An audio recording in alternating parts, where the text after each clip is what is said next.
Saturday recipes. அனைவருக்கும் விநாயகர் சதுர்த்தி நல்வாழ்த்துக்கள். விநாயகருக்கு என்ன பிரசாதம் பண்ணலாம்னு சொல்லி நிறைய பேர் யோசிச்சுட்டு இருப்பீங்க. நான் ஈஸியான மெத்தட்ல 6 வகை பிரசாத ரெசிபியோட தான் வந்திருக்கேன்.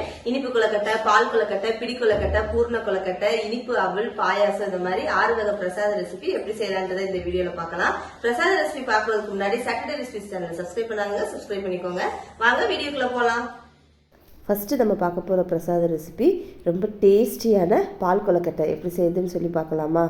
கொலக்கட்டை செய்கிறதுக்கு 1 ஹவருக்கு முன்னாடி 50 கிராம் கடலப்பருப்பை தண்ணியில் ஊற்றி ஊற வச்சு எடுத்து வச்சுக்கோங்க. இப்போ நம்ம கொலக்கட்டைக்கு மாவு ரெடி பண்ணிடலாம். கடாயில் 2.5 கப் தண்ணி ஆட் பண்ணிக்கோங்க. கூடவே கொஞ்சமாக உப்பு சேர்த்து இது கொதி வந்தனையும் ஊற வச்சிருக்கிற கடலப்பருப்பு 2 டேபிள் ஸ்பூன் ஆட் பண்ணி ஒரு 5 மினிட்ஸ் வந்து இந்த தண்ணியில் நல்லா வேக விட்டுக்கோங்க. இப்போ இது கூட கொஞ்சமாக நான் வெல்லம் ஆட் பண்ணுறேன். கூடவே 2 கப் கொலக்கட்டை மாவு ஆட் பண்ணிக்கோங்க. இது வந்து 1/4 கிலோ மாவு. அடுப்பை சிம்மில் வச்சுட்டு இந்த மாவெல்லாம் தண்ணியோட சேர்கிற அளவுக்கு நல்லா மிக்ஸ் பண்ணிவிட்டு அப்படியே எல்லாம் ஒன்று சேர்கிற அளவுக்கு பரட்டி விட்டுக்கோங்க. இந்த மாதிரி நம்ம கொலக்கட்டை மாவு ரெடி பண்ணும்போது கொலக்கட்டை சாப்பிட்றதுக்கு செம்ம டேஸ்ட்டாக இருக்கும். நம்ம ஊற்றிருக்க வெள்ளைப்பாகலாம் சீக்கிரம் கொலக்கட்டையில் இறங்கி செம்ம ஜூஸியாக இருக்கும். இப்போ இது எல்லாத்தையும் ஒன்று சேர மிக்ஸ் பண்ணிவிட்டு இது அப்படியே ஒரு பவுலுக்கு மாற்றிட்டு நம்மளோட கையோட சூடு பொறுக்கிற அளவுக்கு இதை ஆற வச்சிடலாம். ஒரு 5 நிமிஷத்தில் இது நல்லா ஆறிடும். இது கூட 1 டேபிள் ஸ்பூன் கருப்பு எள்ளு, 2 டேபிள் ஸ்பூன் நெய் ஆட் பண்ணிவிட்டு இந்த எள்ளு நெய் எல்லாமே மாவோட சேர்கிற அளவுக்கு நல்லா பிசைஞ்சு எடுத்துக்கோங்க. இந்த மாதிரி பிசைஞ்சிட்டு ஒரு 5 மினிட்ஸ் இதை அப்படியே விட்டுருங்க.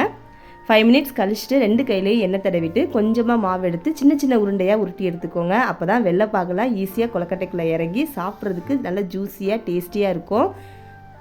நான் எல்லா மாவையுமே இந்த மாதிரி உருண்டையாக உருட்டி எடுத்துகிட்டு அதில் கொஞ்சோண்டு மாவு மட்டும் தனியாக எடுத்து வச்சுருக்கேன். இது கூட கொஞ்சமாக தண்ணி ஆட் பண்ணி கட்டி எதுவுமே இல்லாமல் கரைச்சி எடுத்துக்கோங்க. எதுக்காகனா வெள்ளைப்பாகு வந்து தண்ணியாக இருக்கும். இந்த மாதிரி அரிசி மாவு கொஞ்சம் கரைச்சி ஊற்றும்போது நல்லா அப்படியே நமக்கு கெட்டியாக கொலக்கட்டை வந்து சூப்பராக இருக்கும். இப்போ நம்ம கொலக்கட்டை ரெடி பண்ணிடலாம். அடிகனமான பாத்திரம் எடுத்துக்கோங்க. இதுக்குள்ளே மீதம் இருக்கிற எல்லா நெய்யையும் ஊற்றிட்டு நம்ம கட் பண்ணி வச்சுருக்கிற தேங்காய், முந்திரி, கருப்பு திராட்சை எல்லாத்தையும் இது கூட சேர்த்துட்டு நல்லா நம்ம வந்து பொன்னிறமாக வறுத்து எடுத்துக்கலாம். அடுப்பை சிம்மில் வச்சு வறுத்துக்கோங்க. இதை அப்படியே ஒரு பிளேட்டில் மாற்றி எடுத்து வச்சுக்கோங்க. இப்போ அதே நெய்யில் நான் வந்து 1.5 கப் வெல்லம் ஆட் பண்ண போகிறேன். 2 கப் மாவுக்கு 1.5 கப் வெல்லம் ஆட் பண்ணியிருக்கேன். இது கூட ஒரு 1/2 கப் தண்ணி சேர்த்துக்கோங்க. சேர்த்துட்டு இந்த வெல்லத்தை நல்லா கரைச்சி எடுத்துக்கலாம். நான் வந்து சுத்தமான வெல்லம் ஆட் பண்ணனால டேரெக்டாக இதிலே பாகு காய்ச்சி கொலக்கட்டை செஞ்சிடுறேன். கொஞ்சம் மண் இருக்கிற மாதிரி உங்களுக்கு வெல்லம் தெரிஞ்சிச்சுன்னா நீங்கள் தனியாக பாகு காய்ச்சி வடிகட்டி ஆட் பண்ணிக்கோங்க. பாகுப்பதம் வரணும்னு தேவையில்லை, வெல்லம் எல்லாம் கரைஞ்சா போதும். இப்போ வெல்லம் கரைஞ்சி இந்த மாதிரி கொதி வந்ததுக்கப்புறம் இது கூட மீதம் இருக்கிற கடலப்பருப்பு எல்லாத்தையும் இதில் ஆட் பண்ணிக்கோங்க. இது கூட 1 டேபிள் ஸ்பூன் ஏலக்காய் தூள், அப்புறம் நம்ம குட்டி குட்டியாக உருட்டி வச்ச கொலக்கட்டையை ஆட் பண்ணிக்கலாம். நல்லா கொதி வந்ததுக்கப்புறம் தான் கொலக்கட்டை ஆட் பண்ணணும். இதை அப்படியே நல்லா மிக்ஸ் பண்ணி விட்டுக்கோங்க. இப்போ இது கூட நம்ம கரைச்சி எடுத்து வச்சுருக்கோம்ல கொலக்கட்டை மாவு தண்ணி, அதையும் சேர்த்து ஆட் பண்ணிவிட்டு மிக்ஸ் பண்ணி விட்டு ஒரு 5 மினிட்ஸ் வந்து இதை கொதிக்க விடுங்க. 5லேருந்து 10 நிமிஷத்துக்குள்ளே இந்த கொலக்கட்டை வந்து நல்லா குக் ஆயிரும். நம்ம சுடுதண்ணி ஊற்றி மாவு பிசைஞ்சனால அதிலே இது ஒரு 1/2 பதம் வந்து கொலக்கட்டை நல்லா குக் ஆகி தான் இருக்கும். இந்த மாதிரி கொதிக்கும் போது அப்பப்போ கரண்டி விட்டு மிக்ஸ் பண்ணி விட்டுக்கோங்க. அப்போ தான் வந்து கொலக்கட்டை வந்து ஒட்டாமல் இருக்கும். இப்போ இந்த நல்லா கொலக்கட்டை வெந்து நம்ம ஊற்றிருக்கிற பாகு எல்லாமே கொலக்கட்டையோடு சேர்ந்து ஒரு கெட்டி பதம் வர அளவுக்கு இதை கொதிக்க விட்டுருங்க. ஒரு கொலக்கட்டை எடுத்து செக் பண்ணி பாருங்கள். நல்லா வெந்து இந்த மாதிரி கெட்டி பதம் வந்ததுக்கப்புறம் 1 கப் திக்கான தேங்காய் பால் ஆட் பண்ணிவிட்டு வறுத்து எடுத்து வச்சுருக்கிற தேங்காய், முந்திரி, திராட்சை எல்லாத்தையும் சேர்த்து மிக்ஸ் பண்ணி விட்டுட்டு ஒரு 2 நிமிஷம் சிம்மிலேயே கொதிக்க விடுங்க. ரொம்ப நேரம் கொதிக்க விட வேணாம். தேங்காய் பால் ஊற்றுனதுக்கப்புறம் 2 நிமிஷம் கொதிச்சதுக்கப்புறம் அடுப்பை ஆஃப் பண்ணிவிட்டு மூடி போட்டு ஒரு 5 நிமிஷம் இதை விட்டுருங்க. 5 மினிட்ஸ் கழித்து இதை எடுத்து சர்வ் பண்ணிங்கன்னா செம்ம டேஸ்ட்டாக இருக்கும். நம்ம விநாயகர் சதுர்த்திக்கு விநாயகருக்கு செஞ்சனால நீங்கள் வச்சு சாமி கும்பிட்டுட்டு எடுத்து சாப்பிட்டு பாருங்கள். செம்ம டேஸ்ட்டாக இருக்கும். விநாயகருக்கு ரொம்பவே பிடிக்கும். மற்ற நேரங்களில் நீங்கள் ஈவினிங் ஸ்நாக்ஸாக குழந்தைகளுக்கு இந்த கொலக்கட்டை செஞ்சு கொடுத்தாலும் ரொம்பவே விரும்பி சாப்பிடுவாங்க. நீங்களும் இந்த டேஸ்ட்டான ரெசிபி ட்ரை பண்ணி பாருங்கள். செகண்டாக நம்ம பார்க்க போகிற ரெசிபி பலாப்பழ பூர்ண கொலக்கட்டை. கொலக்கட்டை பண்ணுறதுக்கு 1 மணி நேரத்துக்கு முன்னாடி 50 கிராம் கடலப்பருப்பை ஊற வச்சு எடுத்து வச்சுக்கோங்க. 1 மணி நேரம் இது ஊறினதுக்கப்புறம் இதை வடிகட்டிட்டு ஒரு மிக்ஸி ஜாருக்கு மாற்றிட்டு தண்ணி எதுவுமே ஊற்றாமல் கோர்ஸாக அரைச்சி எடுத்துக்கோங்க. ரொம்ப நைஸாலாம் அரைக்கணும்னு தேவையில்லை. இந்த மாதிரி 1-2 அரைச்சி எடுத்தாலே போதும். இப்போ இதை தனியாக ஒரு பவுலில் எடுத்து வச்சுக்கலாம். அடுத்து இந்த பூரணம் செய்கிறதுக்கு முக்கியமான பொருளே பலாப்பழம் தான். நான் ஒரு 5 சொலை எடுத்திருக்கேன். இதை நல்லா பொடி பொடியாக கட் பண்ணி எடுத்துக்கோங்க. அடுத்து பாகு காய்ச்சிடலாம். 2 கப் வெல்லம் எடுத்துக்கோங்க. இது கூட 1/2 கப் தண்ணி ஆட் பண்ணிவிட்டு இந்த வெல்லத்தை நல்லா கரைச்சி எடுத்தால் போதும். பாகுப்பதம் வரணும்னு தேவையில்லை. இந்த மாதிரி நம்ம வெல்லத்தை கரைச்சி வடிகட்டும் போது இதில் ஏதாவது மண் தூசி இருந்தால் அது வந்துடும். இப்போ இப்போ இந்த வெள்ளம்லாம் கரைஞ்சி நல்லா கொதிச்சு வந்துருச்சு. அடுப்பை ஆஃப் பண்ணிவிட்டு நீங்கள் எந்த பாத்திரத்தில் பூரணம் செய்ய போகிறீங்களோ அதில் வெள்ளத்தை வடிகட்டி எடுத்துக்கோங்க. இப்போ அடுப்பை ஆன் பண்ணிவிட்டு கட் பண்ணி வச்சுருக்கிற பலாப்பழத்தை இது கூட ஆட் பண்ணிக்கலாம். கூடவே 1 கப் துருவின தேங்காய், இதெல்லாம் ஒன்று சேர்ந்து நல்லா வேக விட்டுருங்க. ஒரு 5 மினிட்ஸ் வந்து இந்த பலாப்பழம் தேங்காய்லாம் வெள்ளத்தோடு சேர்ந்து வேகட்டும். 5 மினிட்ஸ் கழித்து இந்த மாதிரி நல்லா கொதி வந்ததுக்கப்புறம் நம்ம அரைச்சி வச்சுருக்கிற கடலப்பருப்பையும் இது கூட சேர்த்து வேக விட்டுறலாம். இது எல்லாத்தையும் அப்படியே மிக்ஸ் பண்ணி விட்டு இதையும் சேர்த்து ஒரு 5 மினிட்ஸ் வேக விடுங்க. மொத்தத்துக்கு ஒரு 10 மினிட்ஸ் வந்து இந்த பலாப்பழம் தேங்காய் கடலப்பருப்புலாம் நல்லா குக் ஆகணும். இது கூட 1 டேபிள் ஸ்பூன் கருப்பு எள்ளு, 1 டேபிள் ஸ்பூன் ஏலக்காய் தூள் ஆட் பண்ணிவிட்டு மிக்ஸ் பண்ணி விட்டுக்கோங்க. இந்த பலாப்பழத்தோட ஏலக்காவோட ஃப்ளேவர் சேரட்டும். பலாப்பழம், தேங்காய், கடலப்பருப்பு, இந்த எள்ளு எல்லாம் சேர்ந்து ஒரு பூரணம் செய்யும்போது அந்த கொலக்கட்டையில் வச்சு நீங்கள் ஸ்டஃபிங் பண்ணி சாப்பிட்டீங்கன்னா டேஸ்ட்டு சூப்பராக இருக்குங்க. நான் சொல்கிற மாதிரி ட்ரை பண்ணி பாருங்கள். இது கூட 1 டேபிள் ஸ்பூன் அரிசி மாவு போட்டுட்டு நல்லா மிக்ஸ் பண்ணி விட்டுக்கோங்க. நான் எதுக்கு அரிசி மாவு போடுறேன்னா, நம்ம கொலக்கட்டையில் இந்த பூரணம் ஸ்டஃபிங் பண்ணும்போது அது ஒழுகி வராமல் இருக்கும். அரிசி மாவு போட்டோம்னா நல்லா இறுகி கிடைக்கும். அதனால 1 டேபிள் ஸ்பூன் அரிசி மாவு போட்டு நான் மிக்ஸ் பண்ணி விட்டுருக்கேன். இப்போ அடுப்பை ஆஃப் பண்ணிவிட்டு இதை ஆற வச்சுருங்க. பூரணம் வந்து நமக்கு கெட்டியாயிரும். இப்போ நம்ம கொலக்கட்டைக்கு மாவு ரெடி பண்ணிடலாம். கடாயில் 50 ml நெய் ஊற்றிட்டு சூடானதும் 1/2 டேபிள் ஸ்பூன் கருப்பியல் போட்டு பொரிய விட்டுட்டு பொடி பொடியாக கட் பண்ண தேங்காய் 50 கிராம் போட்டு நல்லா அந்த நெய்யில் தேங்காவை ரோஸ்ட் பண்ணி எடுத்துக்கோங்க. தேங்காவோட கலர் மாறுற அளவுக்கு ரோஸ்ட் பண்ணிக்கலாம். இப்போ இது கூட நான் 1.5 கப் தண்ணி ஆட் பண்ணுறேன். 2 கப் கொலக்கட்டை மாவுக்கு 1.5 கப் தண்ணி ஆட் பண்ணிக்கோங்க. கூடவே ரெசிபி தேனால உப்பு ஆட் பண்ணிவிட்டு இதை நல்லா மிக்ஸ் பண்ணி விட்டு கொதி வரணும்னு தேவை கிடையாது. லைட்டாக தண்ணி சூடானாலே போதும். இது கூட 2 கப் கொலக்கட்டை மாவும் சேர்த்துட்டு இந்த தண்ணியோட இந்த மாவை நல்லா மிக்ஸ் பண்ணி விட்டுக்கோங்க. இப்போ அடுப்பை ஆஃப் பண்ணிவிட்டு இந்த மாவை அப்படியே ஒரு பவுலுக்கு மாற்றி எடுத்துக்கலாம். மாவு ஆறட்டும். நம்ம கை சூடு பொறுக்கிற அளவுக்கு ஆறுனா போதும். இப்போ இதை நல்லா பிசைஞ்சு எடுத்துக்கோங்க. அப்போ வந்து கொலக்கட்டை இன்னமும் நம்மளுக்கு சாஃப்டாக இருக்கும். இது ஒரு 5 மினிட்ஸ் வந்து ஊறட்டும். இந்த மாதிரி பிசைஞ்சு வச்சுட்டு 5 மினிட்ஸ் ஊற விட்டுருங்க. நம்ம ரெடி பண்ண பூரணமும் இப்போ திக்காக ரெடி ஆயிடுச்சு. இப்போ கொலக்கட்டை தட்டி எடுத்துடலாம். வாழை இலையில் எண்ணெய் தடவிட்டு கொஞ்சோண்டு கொலக்கட்டை மாவு எடுத்து வச்சு நல்லா ரவுண்ட் ஷேப்புக்கு தட்டிட்டு நம்ம ரெடி பண்ணி வச்சுருக்க பூரணத்தை 2 டேபிள் ஸ்பூன் எடுத்து வச்சுட்டு அப்படியே இலையை மடக்குங்க. இதை கையில் எடுத்துகிட்டு எல்லா பக்கமும் ப்ரெஸ் பண்ணி விட்டிங்கன்னா ஈஸியான மெத்தடில் பூர்ண கொலக்கட்டை ரெடி பண்ணிடலாம். நிறையா பேருக்கு இந்த பூர்ண கொலக்கட்டை ஸ்டஃபிங் பண்ணுறது கஷ்டமாக இருக்குன்னு சொல்லிட்டு செய்ய யோசிப்பீங்க. இந்த மாதிரி ஸ்டஃபிங் பண்ணி பாருங்கள், ரொம்பவே ஈஸியாக இருக்கும். பாருங்கள், நான் எல்லா மாவையும் இதே மாதிரி கொலக்கட்டை பண்ணி எடுத்துகிட்டு இப்போ இதை வேக வச்சிடலாம். இட்லி பாத்திரத்தில் அடியில் தண்ணி ஊற்றிட்டு மேலே தட்டு வச்சு எண்ணெய் தடவிக்கோங்க. இப்போ நம்ம செஞ்சு வச்சுருக்கிற கொலக்கட்டை இதில் ஒன்று ஒன்றா வச்சிடலாம். மூடி போட்டு ஒரு 10 நிமிஷம் வேக விடுங்க. கொலக்கட்டை நல்லா குக் ஆயிரும். 10 நிமிஷம் கழித்து நான் ஓப்பன் பண்ணுறேன். சுட சுட ஆவி பறக்க டேஸ்ட்டான பூர்ண கொலக்கட்டை ரெடி. இதை அப்படியே நீங்கள் எடுத்து உங்கள் வீட்டில் விநாயகர் சதுர்த்தி அன்னைக்கு சாமிக்கு படைச்சி சாமி கும்பிட்டு நீங்களும் சாப்பிட்டு பாருங்கள். செம்ம டேஸ்ட்டாக இருக்கும். சுடுதண்ணியில் நம்ம மாவு பிசைகிறனால கொலக்கட்டை ரொம்பவே சாஃப்டாக டேஸ்ட்டாக இருந்துச்சு. பலா வாழை 3ஐயும் வச்சு ஒரு டேஸ்டியான முக்கணி பாயாசம் எப்படி செய்யுதுன்னு சொல்லி பார்க்கலாமா? 50 கிராம் பச்சரிசி எடுத்துக்கோங்க. கூடவே 50 கிராம் பாசிப்பருப்பு எடுத்துக்கோங்க. இது ரெண்டையும் நல்லா வாஷ் பண்ணி நம்ம எடுத்துக்கலாம். இப்போ இதை அப்படியே ஒரு குக்கருக்கு மாற்றிக்கோங்க. கூடவே காய்ச்சாத பால் 100 ml ஆட் பண்ணிக்கோங்க. பால் எந்த அளவுக்கு ஆட் பண்ணுறோமோ அதே அளவுக்கு தண்ணி ஆட் பண்ணிவிட்டு இதை மிக்ஸ் பண்ணி விட்டு மூடி போட்டு 2 விசில் வச்சு நல்லா வேக விடுங்க. அரிசி பருப்பு நல்லா குழையிற அளவுக்கு வேகணும். நான் வந்து மொத்தமாக 1/4 லிட்டர் பால் எடுத்திருக்கேன். அதில் 100 ml பால் அரிசி வேகிறதுக்கு எடுத்துகிட்டு மீதி இருக்கிற 150 ml பாலை காய்ச்சி எடுத்து வச்சுக்கலாம். தண்ணி எதுவுமே ஆட் பண்ண வேண்டாம். அப்படியே நீங்கள் வந்து கெட்டியாகவே காய்ச்சி எடுத்து வச்சுக்கோங்க. இப்போ குக்கரில் ப்ரெஷர்லாம் இறங்கிருச்சு. குக்கர் ஓப்பன் பண்ணி அரிசி பருப்பை நல்லா ஒரு கரண்டி வச்சு அப்படியே மிக்ஸ் பண்ணி விட்டுக்கோங்க. அப்போ ஒன்றோட ஒன்று சேர்ந்து நல்லா மசிச்சு கிடச்சிரும். இது கூட இப்போ நம்ம காய்ச்சின பால் ஆட் பண்ணிக்கோங்க. பாதி பால் ஆட் பண்ணுங்கள், பாதியை தனியாக எடுத்து வச்சுக்கோங்க. இப்போ இதை நல்லா மிக்ஸ் பண்ணி விட்டு தனியாக நம்ம எடுத்து வச்சுக்கலாம். பாயசம் செய்கிறதுக்கு அடிகனமான பாத்திரத்தில் 50 ml நெய் ஆட் பண்ணிக்கோங்க. இது கூட கட் பண்ணி வச்சுருக்கிற பலாப்பழம், மாம்பழம், வாழைப்பழம் 3 முக்கனியை ஆட் பண்ணி நல்லா அந்த நெய்யில் வதக்கி எடுத்துக்கோங்க. ரொம்ப வதக்கணும்னு தேவையில்லை. இந்த பலாப்பழம், வாழைப்பழம், மாம்பழமோட ஃப்ளேவர் வந்து நம்மளுக்கு வேணும். அதனால் அடுப்பை மீடியம் ஃப்ளேமில் வச்சு லைட்டாக நல்லா நெய்யில் வந்து வறுத்து எடுத்துக்கலாம். இந்த மாதிரி வதக்குனதுக்கப்புறம் இது கூட 250 கிராம் சுகர் ஆட் பண்ணியிருக்கேன். உங்களுக்கு நாட்டு சக்கரை வேணுனாலும் நீங்கள் அதை ஆட் பண்ணிக்கலாம். இப்போ இதெல்லாம் இந்த பலாப்பழத்தோடு சேர்கிற அளவுக்கு நல்லா மிக்ஸ் பண்ணி விட்டுக்கோங்க.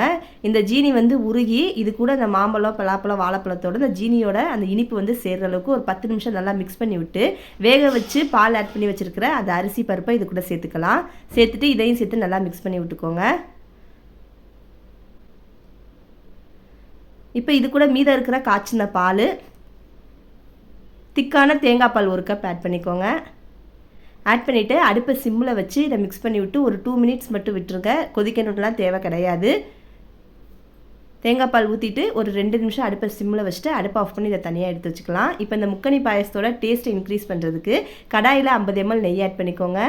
கூடவே முந்திரி பருப்பை பொடி பொடியாக கட் பண்ணி எடுத்துக்கோங்க. 50 கிராம் பாதாம், அதையும் நான் கட் பண்ணி எடுத்திருக்கேன். 25 கிராம் காய்ந்த திராட்சை, இது எல்லாத்தையும் நெய்யில் நல்லா பொன்னிறமாக வறுத்தெடுத்துக்கலாம். இது வறுக்கும் போதே இது கூட 1 டேபிள் ஸ்பூன் ஏலக்காய் தூள் ஆட் பண்ணிக்கோங்க. ஆட் பண்ணிவிட்டு அதையும் சேர்த்து நல்லா வதக்குனதுக்கப்புறம் நல்லா ப்ரௌன் கலரில் வரணும். இந்த மாதிரி நல்லா எண்ணெயில் வறுத்ததுக்கப்புறம் இதை அப்படியே நம்ம பாயாசத்தில் கொட்டிட்டு மிக்ஸ் பண்ணி விட்டு சர்வ் பண்ணலாம். ஒரு டேஸ்டியான முக்கணி பாயாசம் ரெடி. விநாயகருக்கு முக்கணினா ரொம்பவே பிடிக்கும். நீங்களும் விநாயகர் சதுர்த்திக்கு இந்த ரெசிபி ட்ரை பண்ணிவிட்டு டேஸ்ட் பண்ணி பார்த்துட்டு எப்படி இருந்தால் சொல்லி எனக்கு கமெண்ட்டில் சொல்லுங்கள். நெய்யில் முந்திரி, பொரிகளில் தேங்காய் எல்லாத்தையும் வறுத்து ஒரு சூப்பரான இனிப்பு அவல் எப்படி செய்கிறதுன்னு சொல்லி பார்க்கலாமா? 1 கப் வெல்லத்துக்கு 1/2 கப் தண்ணி ஆட் பண்ணிக்கோங்க. பாகுபதம் வரணும்னு தேவையில்லை. வெல்லம் எல்லாம் கரைஞ்சி ஒரு 2 மினிட்ஸ் வந்து நல்லா கொதிக்க விட்டு அதுக்கப்புறம் அடுப்பை ஆஃப் பண்ணி எடுத்து வச்சுக்கோங்க. கடாயில் 50 ml நெய் ஆட் பண்ணிக்கலாம். கூடவே 50 கிராம் பொரியல் ஆட் பண்ணிக்கோங்க. 50 கிராம் முந்திரி பருப்பு, 25 கிராம் காய்ந்த திராட்சை ஆட் பண்ணிக்கோங்க. இப்போ இது எல்லாத்தையும் அடுப்பை சிம்மில் வச்சு பொறுமையாக கலர் மாறுற அளவுக்கு நல்லா பொன்னிறமாக வறுத்து எடுத்துக்கோங்க. சிம்மில் வச்சு வறுத்திங்கன்னா தான் நம்ம வந்து டபுள் சாப்பிடும்போது இந்த பொரிகளில் முந்திரியோட ஃப்ளேவர்லாம் நெய்யில் வறுத்து ஃப்ளேவர் கிடைக்கும். நீங்கள் ஃபுல் ஃப்ளேமில் வச்சு வறுத்திங்கன்னா இது வந்து கருத்து போயிடும், டேஸ்ட் கிடைக்காது. அதனால் சிம்மில் வச்சு பொறுமையாக வறுத்து எடுத்துக்கோங்க. இந்த மாதிரி கலர் மாறுற அளவுக்கு இதை வறுத்ததுக்கப்புறம் அப்படியே ஒரு பிளேட்டுக்கு மாற்றி இதை தனியாக எடுத்து வச்சுக்கலாம். அதே நெய்யில் 1 கப் தேங்காய் துருவினதை ஆட் பண்ணிக்கோங்க. தேங்காய் வந்து நீங்கள் கேரட் சீக்கிறதுல சீச்சு எடுத்துக்கோங்க. இதையும் அடுப்பு சிம்மில் வச்சு பொறுமையாக பொன்னிறமாக வறுத்துடுங்க. தேங்காவை நெய்யில் வறுக்கும்போது அதோட டேஸ்ட் வந்து சூப்பராக இருக்கும். இப்போ தேங்காவோட கலர் மாறுற அளவுக்கு நல்லா வறுத்ததுக்கப்புறம் இது கூட காய்ச்சி வச்சுருக்கிற வெள்ளைப்பாகை வடிகட்டி ஆட் பண்ணிக்கலாம். இந்த மாதிரி வடிகட்டி ஆட் பண்ணும்போது இதில் மண், தூசி எதாக இருந்தாலும் வந்துடும். இது கூட 1 கப் நான் வெள்ளை அவல் ஆட் பண்ணியிருக்கேன். நீங்கள் சிவப்பு அவல் வேணுனாலும் ஆட் பண்ணிக்கோங்க. கூடவே வறுத்து வச்சுருக்கிற பொரியலில் முந்திரி, திராட்சையும் ஆட் பண்ணிக்கலாம். 1 டேபிள் ஸ்பூன் ஏலக்காய் தூள், எல்லாத்தையும் நல்லா இந்த வெல்லத்தோடு சேர்த்து மிக்ஸ் பண்ணி விட்டுக்கோங்க. இப்போ இந்த வெல்லம்லாம் இறுகி ஒரு கெட்டி பதம் வந்ததுக்கப்புறம் அடுப்பை ஆஃப் பண்ணிடலாம். இந்த அவலோட வெல்லம், பொரியல்லாம் எல்லாம் சேர்ந்து அவல் சாப்பிட்றதுக்கு செம சாஃப்டாக இருக்கும், டேஸ்ட்டு சூப்பராக இருக்கும். இப்போ இந்த வெல்லம் எல்லாம் அவளோட சேர்ந்து ஒரு சூப்பரான இனிப்பு அவல் வந்து ரெடி ஆயிடுச்சு. ரொம்ப ஈஸியான ஒரு ரெசிபி. 5 to 10 மினிட்ஸில் வந்து இந்த ரெசிபி செஞ்சிடலாம். நீங்களும் இந்த இனிப்பு அவல் ரெசிபி ட்ரை பண்ணி பாருங்கள். அடுத்து நம்ம பார்க்க போகிற ரெசிபி விநாயகர் சதுர்த்திக்கு இந்த ரெசிபி இல்லாமே இருக்காது. ரொம்ப சாஃப்டான டேஸ்டான இனிப்பு பிடி கொழுக்கட்டை எப்படி செய்யுதுன்னு சொல்லி பார்க்கலாமா? கடாயில் 2 டேபிள் ஸ்பூன் நெய் ஊற்றிட்டு சூடானதும் 1 டேபிள் ஸ்பூன் கருப்பு எள்ளு பொடி பொடியாக கட் பண்ண தேங்காய் போட்டு நெய்யில் நல்லா ரோஸ்ட் பண்ணி எடுத்துக்கோங்க. கூடவே 1 கப் வெல்லத்துக்கு 1/2 கப் தண்ணி ஆட் பண்ணிக்கோங்க. இந்த வெல்லத்தை நல்லா கரைச்சி எடுத்துக்கலாம். பாகுபதம் வரணும்னு தேவையில்லை. வெல்லம் நல்லா கரைஞ்சி ஒரு 2 நிமிஷம் நல்லா கொதிச்சா போதும். இந்த மாதிரி கொதி வந்தோடனே இது கூட 1 டேபிள் ஸ்பூன் ஏலக்காய் தூள், 1/2 டீஸ்பூன் உப்பு ஆட் பண்ணிக்கோங்க. ஆட் பண்ணிட்டு இதை நல்லா மிக்ஸ் பண்ணிவிட்டு இப்போ இது கூட நான் 1/2 கப் தண்ணி ஊற்றிருக்கேன். 2 கப் கொழுக்கட்டை மாவு வந்து ஆட் பண்ணியிருக்கேன். இப்போ இந்த மாவெல்லாம் வெல்லத்தோட ஒன்றா சேர்கிற அளவுக்கு நல்லா மிக்ஸ் பண்ணி விட்டுக்கோங்க.